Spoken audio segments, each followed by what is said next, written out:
Magandang araw sa inyong lahat at welcome sa aking channel. Julia Montes, ibinahagi ang kanyang mga pinagdaanan sa buhay habang siya ay lumalaki. Aniya, ang lola daw talaga niya ang porsigido na siya ay mag-artista. Aminado naman siyang hindi sila nagmula sa isang nakakaangat na pamilya. Madalas daw ay kasama niya ang kanyang abuela sa pagpunta sa mga auditions. Minsan daw, hinihiling niya noon na hindi siya mapili sa isang role dahil wala sa puso niya ang pagka-artista. Gayunpaman, sa pamamagitan daw ng showbiz, ay nabigyan niya ng kaginhawaan ng kanyang pamilya.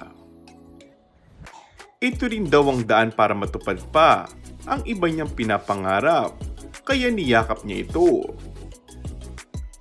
Naikwento rin ni Julia ang pagiging deaf-mute ng kanyang magulang, kaya lumaki raw siyang hirap mag-express ng kanyang damdamin.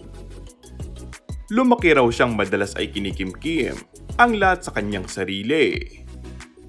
Nag-aral din daw siya ng sign language upang makausap ang ina at maipaliwanag ang pinag-uusapan sa paligid nila. Nabanggit din niya ang naging papel ng inspirasyong si Coco Martin sa paghubog ng kanyang pagkatao.